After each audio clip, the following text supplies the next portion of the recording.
தமிழ் மக்களே வணக்கம். இஸ்ரேலை கடவுளின் தேசம் என்று சொல்லுகிறான். ஆனால் இந்த பாலஸ்தீனர்கள் என்று அழைக்கப்படுகிற அரபிகளுக்கு ஒரு தேசத்தை கொடுக்க மாட்டேன்னு அடம் பிடிக்கிறானே இந்த கடவுள்.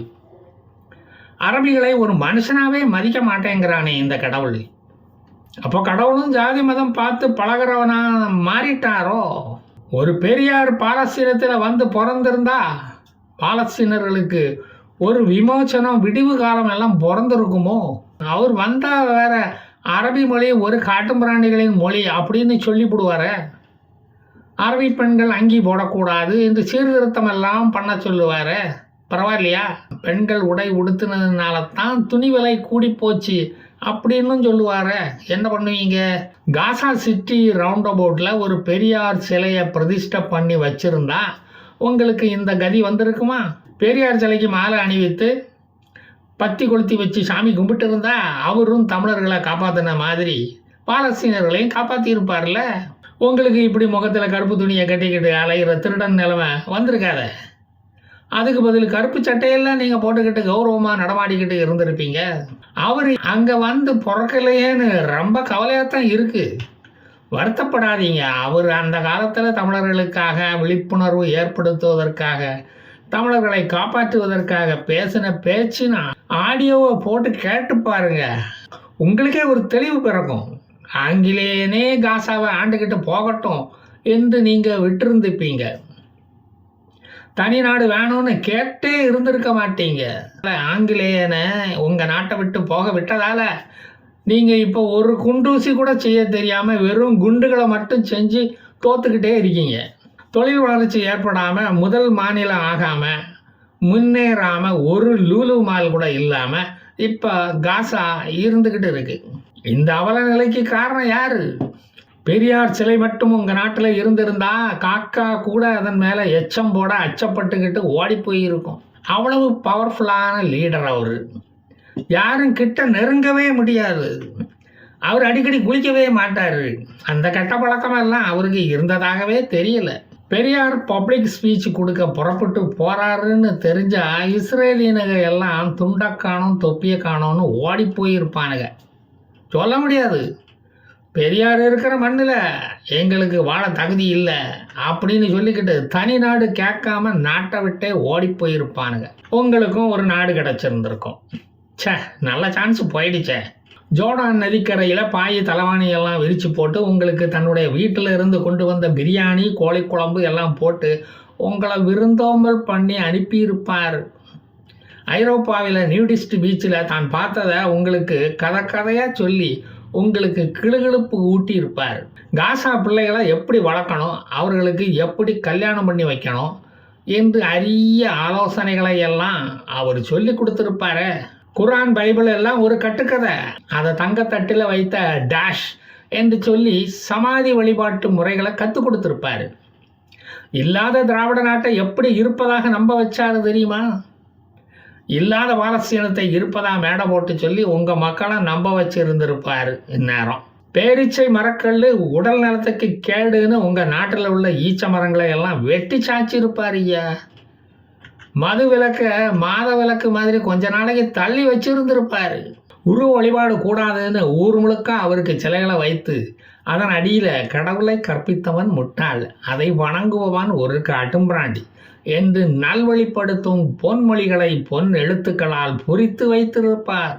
அந்த சிலையின் அழகை பார்த்து நீங்களே அந்த சிலைகளை கொண்டு போய் உங்கள் மசூதிக்கு முன்னால் கொண்டு போய் வச்சிடுவீங்க. தமிழ்நாட்டில் ஜாதிகளை ஒழிச்சா மாதிரி பாலஸ்தீனத்திலும் ஜாதிகளை முதல் வேலையாக ஒழிச்சு கட்டிக்கிட்டு Shia Muslim, Ahmadi Muslim, Sunni Muslim, Ashraf, Ajlaf, ஜோலாகாஸ், அர்சல்ஸு, ஷேக்ஸு, பத்தான்ஸு, முகல்ஸு, பஸ்மண்டாஸ், லெப்ப, பட்டானி, பலூச்சிஸ், ஜாட் முஸ்லீம்ஸ், குஜார், அவான், கம்மீஸ் முஸ்லீம்ஸ் அப்படின்னு எல்லா முஸ்லீம் பிரிவினர்களுக்கும் 50% இடஒதுக்கீடு வாங்கி தந்திருப்பார். கோட்டை விட்டுட்டீங்களா? யூஆர் அ இல் ஃபேட்டட் கம்யூனிட்டி ஆயிட்டீங்க. நான் என்ன பண்ண முடியும்? ஜாதிகள் இல்லையடி வாப்பா என்று உங்களை பாட்டு பாடி கும்மி அடித்து மகிழ வைத்திருப்பார். அவர் அங்கே வந்து பிறக்காததுக்கு நீங்கள் செய்த பாவம்தான் காரணம். கொஞ்ச நஞ்ச பாவமாடா பண்ணியிருக்கீங்க. 70 வருஷம் பாவம் சும்மா விடுமா உங்களை? அதனால தான் பெரியாரே அங்கே வந்து பிறக்கலை. வாரிசு இல்லாத பாலஸ்தீனர்களுக்கு எப்படி தத்து எடுக்கணும் அப்படின்னு தெளிவாக சொல்லி தந்திருப்பார். அது மட்டும் அல்ல, அவங்களுக்கு எப்படி திருமணம் செய்து சொத்தை எப்படி காப்பாற்றணும் அப்படின்னு சொல்லி தந்திருப்பார். அதை மடராசா பாடத்திட்டத்தில் சேர்த்துருப்பார். எல்லோரும் நேரம் அதை கற்றுக்கிட்டு ஜாலியாக இருந்திருப்பீங்க. நீதி கட்சியை பீதி கட்சியாக மாற்றி அந்த கட்சியில் இருந்தவனை எல்லாம் பேதி எடுத்து ஓட்டம் எடுக்க வச்சவருக்கு நீதி கட்சியை தொடங்கின நடேச முதலியாரை எப்படி ஓட வைக்கணும்னு தெரியாதா? அவரை கட்சியை விட்டே ஓட வச்சார. அவரும் ஓடும்போது அவரோட செருப்பு அவர் தலைக்கு மேலே பறந்ததை நிறைய பேர் பார்த்ததா சொன்னாங்களே. 1944 இருந்து திராவிட கட்சியை தொடங்கி ஒரு தேர்தலில் கூட தோற்காத ஒரே இந்திய கட்சி என்ற பெருமைக்குரிய பேரை தட்டி கொண்டு சென்ற ஒரு கட்சியாச்சே அவருடைய கட்சி. தேர்தலில் நின்னாதானையா தோக்க முடியும்? அது அவருக்கு தெரியாதா என்ன? நாங்கள் எதையுமே டிஃப்ரெண்ட்டாக பிளான் பண்ணி செய்கிறவங்க. யுனெஸ்கோ அவார்டு வாங்கினதா சொல்லி யுனெஸ்கோவையே ஏமாத்தினவங்க. யாரை வேணால் ஈஸியாக ஏமாற்ற தெரிஞ்சவங்க நாங்கள்.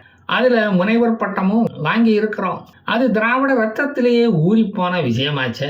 அங்கே என்ன ஒரே கூட்டமாக இருக்குது அப்படின்னு போய் எட்டி பார்த்ததுக்கே வைக்கம் வீரர்னு பட்டத்தை தூக்கி மக்கள் கொடுத்தா நாங்கள் என்ன பண்ணுறது? எங்கள் மேலே தப்பு இல்லையே. நாங்களாம் அப்படி ஒரு பட்டத்தை கேட்டோம். நீங்களாம் வந்து ஏமாந்தா நாங்கள் என்ன பண்ண முடியும்? நாங்கள் அதுக்கு பொறுப்பேற்க முடியுமா? சாதாரண கருஞ்சட்டை வீரரை வைக்கம் வீரராக மாற்றி காட்டுனது நீங்கள் தானே இல்லையா? ஒன்றா ரெண்டா இப்படி எத்தனையோ இருக்கு சொல்லிக்கிட்டே இருக்கலாம். மக்களை முட்டாளாக்குவது எப்படின்னு நாங்கள் கற்றுக் கொடுத்த டெக்னிக்கை வைத்து தமிழ்நாட்டில் பல திராவிட கட்சிகள் ஓடிக்கிட்டு சுக ஜீவிதம் நடந்துக்கிட்டு இருக்கு. அது தெரியுமா? அவர் மட்டும் காசாவில் இப்போ இருந்திருந்தா உங்கள் லெவலே வேற மாதிரி ஆயிருக்கும். காசாவை விட்டு நீங்கள் எங்கேயோ போயிருப்பீங்க. அவர் தொண்டர்கள் வீட்டில் எல்லாம் சாமி படம் தொங்குனா அதுக்கு எங்கள் பெரியார் சாமி என்ன செய்ய முடியும்? அவர் தொண்டனை அவர் ஏமாத்தினதுக்கு பதிலுக்கு தொண்டன் அவரை ஏமாற்றி விட்டான். தானிக்கு தீனி சரியாகி போயிந்தி அவத்தில் ஏமி அவ்வளோதான், விட்டு தள்ளுங்க. இப்படித்தான் அண்ணாதுரையும் அவரது சீடர்களும் 1949 பெரியாரை ஏமாற்றிக்கிட்டு தமிழக மக்களை ஏமாத்தா கட்சியை விட்டு ஓடி போனாங்க. 1967 தான் தமிழக மக்களை முழுமையாக அவர்களால் ஏமாற்ற முடிஞ்சுது. அப்போது படிப்பறிவு அவ்வளவா இல்லாததால ஏமாறுறதுக்கு வரிசையில் வந்து மக்களும் நின்னாங்க. அதனால அது அப்போ ஈஸியாக முடிஞ்சு போச்சு. இப்போ அப்படியா ஏமாத்துறது ரொம்ப கஷ்டம். Google, Gemini, Bing, chat GPT எல்லாத்தையும் தட்டி பார்த்துடுவானே இந்த யமகாத பயலுக. பாலஸ்தீன அரபிகளே இன்னும் நிறைய சொல்லுகிறேன் கேளுங்க.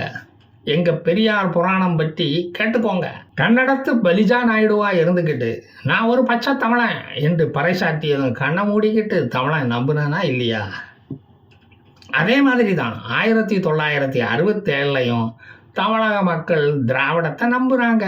ஹமாஸை நம்பின உங்களுக்கு பீடை எப்படி இன்னும் போகலையோ அதே மாதிரி தமிழக மக்களுக்கும் இன்னும் அந்த பீடை போகலை. என்னை விட்டு ஓடிப்போன இந்த பயல்களை பற்றி 21ஆம் பக்கத்தில் தெள்ளத்தெளிவாக சொல்லியிருக்கேன். வேணும்னா போய் படிச்சுக்கோங்க. திராவிடம்னா அது ஒரு வெங்காயம், உரிக்க உள்ள ஒன்றுமே இருக்காது. உனக்கு எப்படி கன்னட மொழி பேச தெரியும் என்று ஒரு பையன் அன்னைக்கு பெரியார கேள்வி கேட்கலையே. கூமுட்டைகளாக தானே இருந்தாங்க. உங்களை ஆண்ட பாலஸ்தீன அரசன் யாரு? அந்த மன்னன் பேர் என்ன?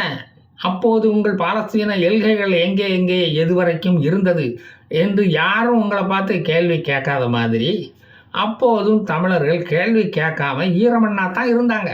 அதனால தான் தமிழர்களை ஒரு ஈர வெங்காயம் என்று பெரியார் அவர் சாகும் வரைக்கும் சொல்லிக்கிட்டு இருந்தார். அந்த காலத்திலேயே 5ஆம் கிளாஸ் வரை படித்தா போதும், ஊரை ஏமாத்துறதுக்கு அது போதும் என்பதை சரியாக புரிஞ்சு வச்சுக்கிட்டு அதுக்கப்புறம் அவர் ஸ்கூல் பக்கமே போகலையே. நீங்களாவது ஏவுகணைகளை பதுக்க ஸ்கூல் பக்கம் போகிறீங்க. அவர் எதுக்குமே ஸ்கூல் பக்கம் அதுக்கப்புறம் போனது இல்லையே. அதிகம் படித்து முட்டாளாக இருப்பதை விட படிக்காத முட்டாளாக இருப்பதைத்தான் மக்கள் ஏற்றுக்கொள்வார்கள், விரும்புவார்கள் என்று அவருக்கு அப்போதே தெரியும். அவர் தான் திராவிட தீர்க்கதரிசி ஞானி ஆயிட்டு 1904 காசிக்கு போய் சாமி கும்பிட்டுக்கிட்டு வந்தவர் தான் இந்த பெரியார். அதை யாருக்கும் தெரியாமல் மறைச்சிட்டார கில்லாடி. அதுக்கப்புறம் அவருக்கு எப்போது மூளை குழம்புச்சின்னு யாராலையும் கண்டுபிடிக்க முடியல. அவருக்கு வெண்தாடி நீளமாக வளர்ந்ததால தமிழக மக்களே அவரை சாக்ரட்டீஸ் என்று அன்போடு அழைக்க ஆரம்பித்தார்கள். அதை கேட்டிருந்தா ரியல் சாக்ரட்டிஸ் உடனே தாடியை ஷேவ் பண்ணியிருந்திருப்பார். அதுக்கெல்லாம் பெரியார் பொறுப்பேற்க முடியுமா? அவரா மக்களை அப்படி அழைக்க சொன்னார். முஸ்லீம்களுக்கு நாம் அதிக இடம் கொடுத்ததே இந்த நாடு சீரழிந்ததுக்கு காரணம் என்று தமிழகத்தில் இருக்கும்போது பெரியார் முஸ்லீம்களை பற்றி கூறியது பாலஸ்தீனத்துக்கு பொருந்தவே பொருந்தாது. ஏம்னா அவர் பாலஸ்தீனத்தில் பிறந்திருந்தா அவர் ஒரு முஸ்லீமாகத்தானே பிறந்திருப்பார். அப்புறம் அப்படி பேசியிருக்க மாட்டார்.